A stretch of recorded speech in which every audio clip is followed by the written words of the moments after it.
início de junho, o governo Lula liberou 2 bilhões e 400 milhões de reais em emendas parlamentares. Esse valor é muito maior do que os 27 milhões que foram pagos em março, abril e maio somados. Segundo a plataforma Siga Brasil, os partidos que mais foram contemplados foram o PSD e o PT, que receberam 419 milhões e 393 milhões de reais, respectivamente. O PL, que é o partido de oposição que tem uma das maiores bancadas, ficou em 5º lugar na lista, sendo contemplado apenas com 119 milhões de reais. Mota, em 2 minutos e meio, por gentileza, o que esse ranking de gastos em emendas sinaliza para a gente? Sinaliza um triste retorno a uma forma de fazer política que a gente achou por um tempo, por alguns anos, que tinha ficado no passado, né? Eu desafio a maioria dos nossos espectadores a se lembrar desses números, né? Milhão para cá, bilhão para lá, daqui a pouco a gente não sabe mais nem do que a gente está falando. Isso é o que nós estamos vendo é a retomada de um mecanismo no qual o dinheiro público, né? O dinheiro das famílias, porque dinheiro público não existe, o dinheiro dos trabalhadores é usado como moeda de troca para a compra de apoio. É talvez a pior forma de fazer política que exista.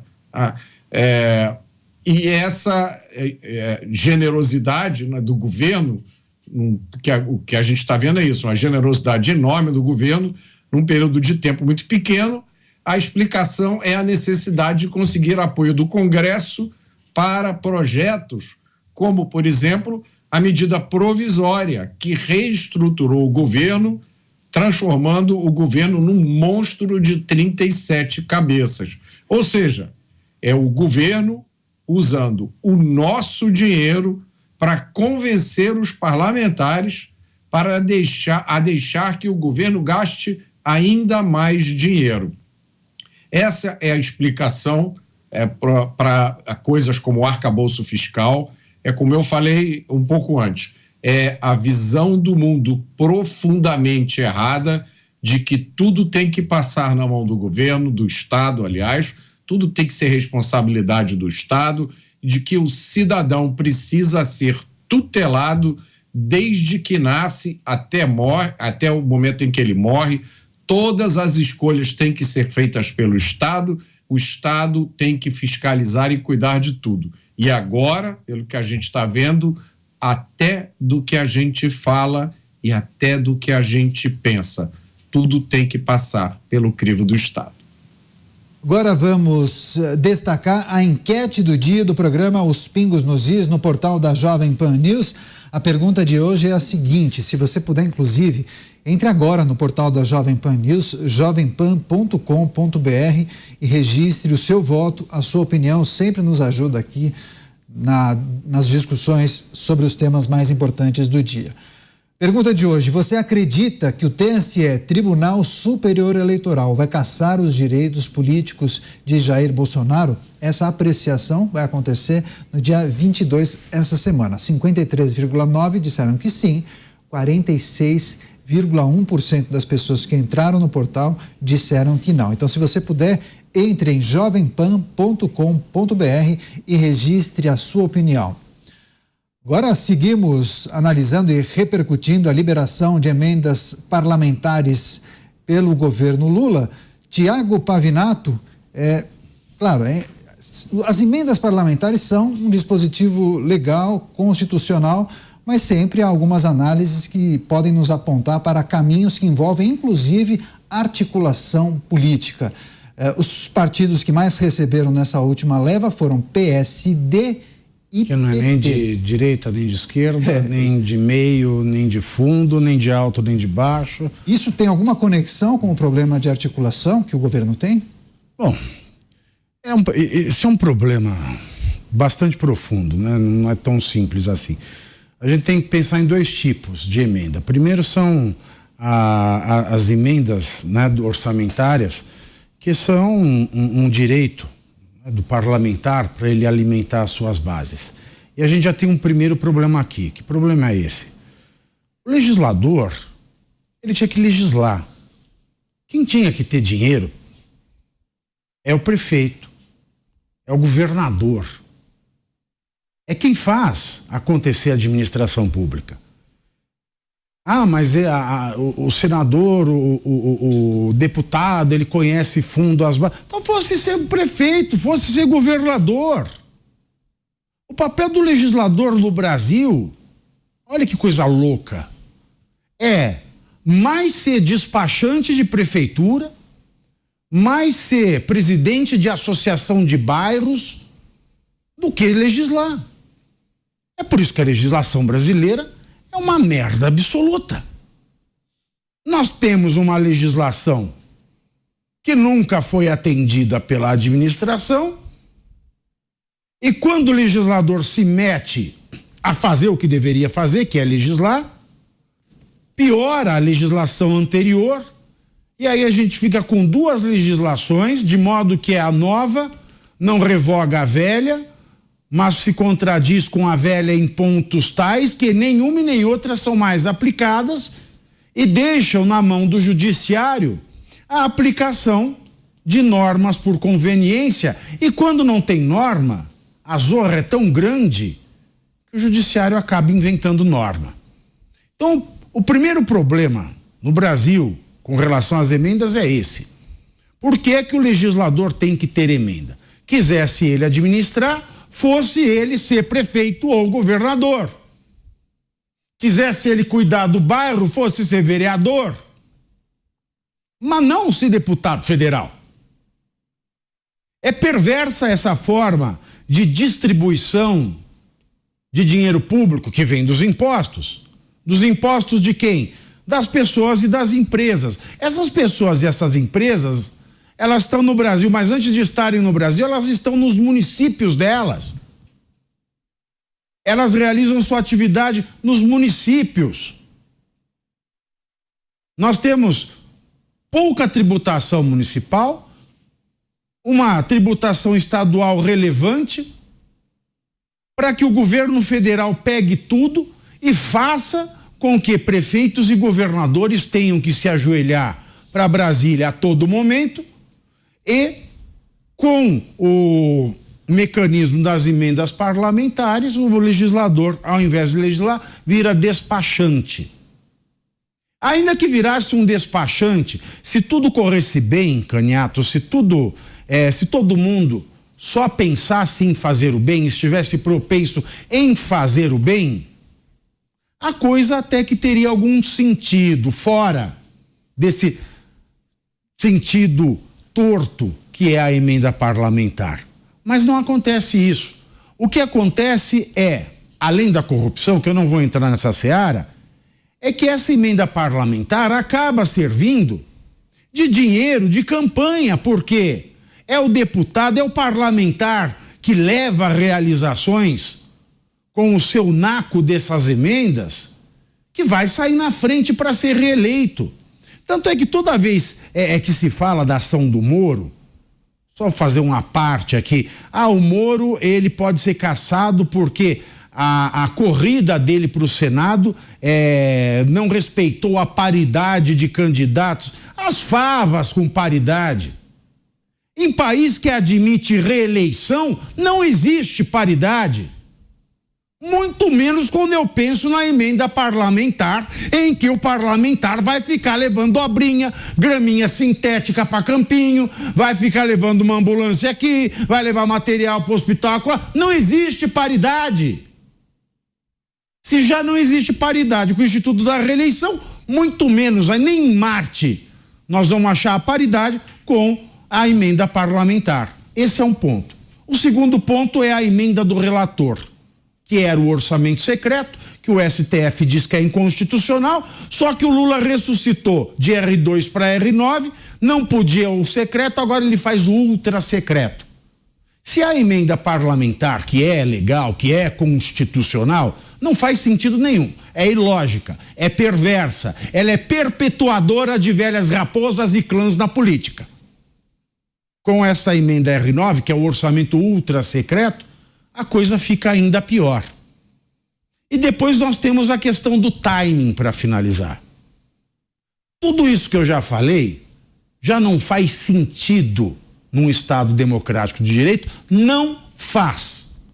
Agora, quando eu noto que essa descarga de emendas, sejam elas as constitucionais, mas mesmo assim sem sentido, as emendas parlamentares, aquelas orçamentárias, quanto o absurdo do R9, que é o orçamento ultra secreto, quando eu vejo que o governo federal ele despeja emendas em vésperas de votações importantes, eu só posso interpretar isso como uma forma legal,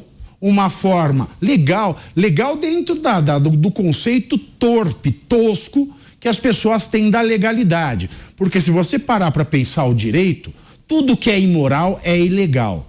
Mas no Brasil não se entende assim. Sabe por quê? Porque o legislador fica preocupado com emenda, aí ele não legisla errado, e o judiciário faz o que quer, então todo mundo se esquece que o que é imoral é ilegal. Então fica legalizado o fato de que na véspera de votação importante, o governo federal vá lá e despeje essas emendas, que claramente, se não é compra de voto, é uma indução ao voto. Vamos usar a palavra indução, porque indução não é crime. Mas veja bem, se nós vimos no Brasil recentemente penalidades tão severas contra empresas que ousaram opinar contra um projeto de lei e foram penalizadas, castigadas pelo Estado por isso, que se dirá de um governo que, para que se vote em seu interesse, despeje tanto dinheiro no parlamento? Tá certo, vamos girar com os nossos comentaristas. Cláudio Dantas na capital federal, para fechar. Dantas, inclusive, para privilegiar as pessoas, a imensa audiência do programa Os Pingos nos Is, na TV, na internet e também nas emissoras de rádio da Jovem Pan espalhadas pelo Brasil.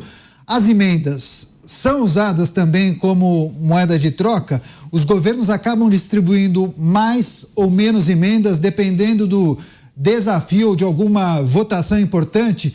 Isso acontece, mas não é uma regra, é isso? É uma tradição. Na verdade, Daniel, elas só são usadas como moeda de troca. Elas se tornaram pura moeda de troca. É uma espécie de esse recurso que é real, é o dinheiro real. Ele na luta política ali, no meio político, na relação entre Congresso e Executivo, ela ganha um valor próprio, ela tem um valor próprio.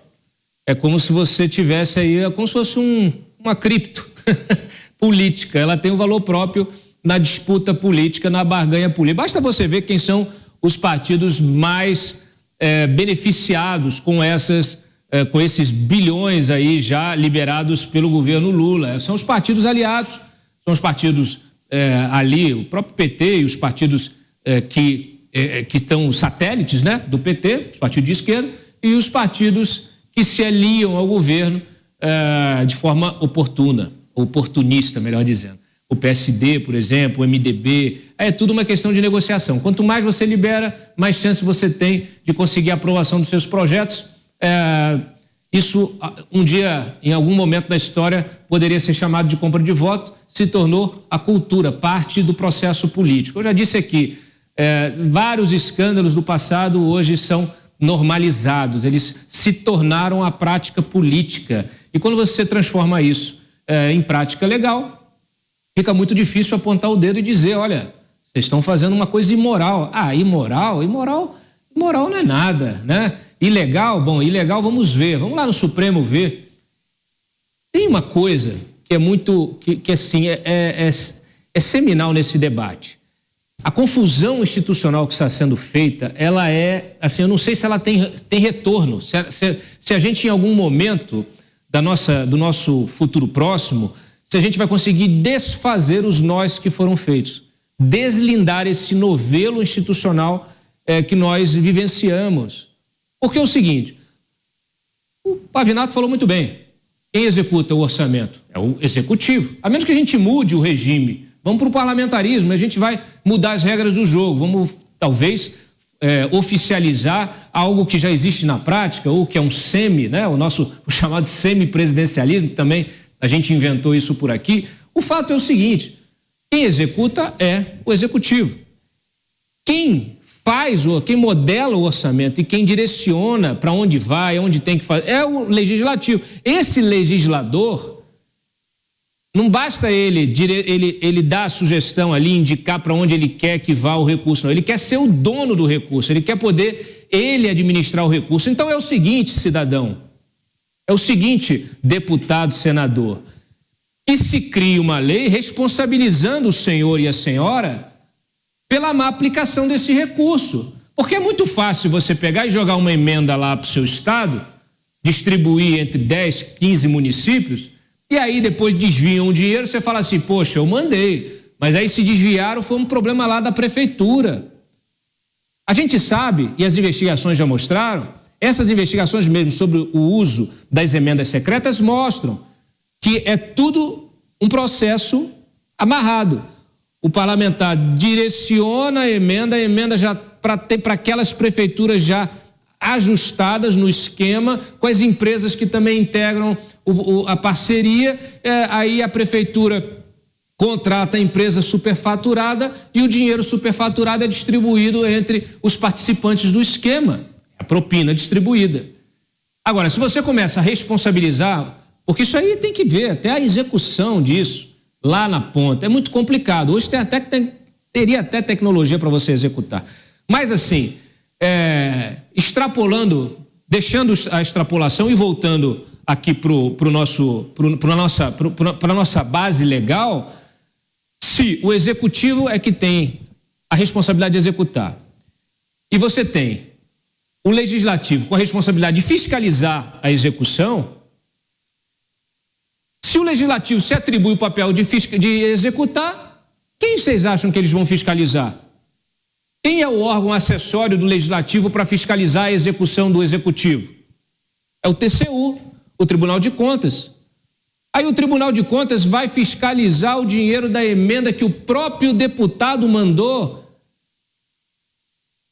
A confusão vai além, a confusão institucional vai além. Nós já temos o executivo cooptando gente, auditores, não sei o quê, do TCU para o executivo. Como é que o sujeito vai ter independência funcional se ele está ajudando a executar parte do orçamento no executivo, que ainda ficou parte lá e a outra parte está no legislativo? Vocês perceberam como é que ele vai? Acabou o processo de fiscalização da execução orçamentária nesse país. Essa confusão institucional, ela é proposital. Por quê? Porque na hora que saiu uma coisinha ali, descobriu um negócio. Mas fulano também não fiscalizou o Beltrano, não sei o que, envolve todo mundo. Aí quando você envolve todo mundo, tá todo mundo sujo, tá todo mundo enlameado. Então ninguém vai ter a independência necessária para fiscalizar, para apontar o dedo. Então assim, é muito complicado. Eu não sei se a gente consegue se desfazer esses nós. Eu gostaria muito que a gente implementasse inteligência artificial para execução orçamentária no país, para ver se a gente começa a moralizar, porque é muito difícil. Imagina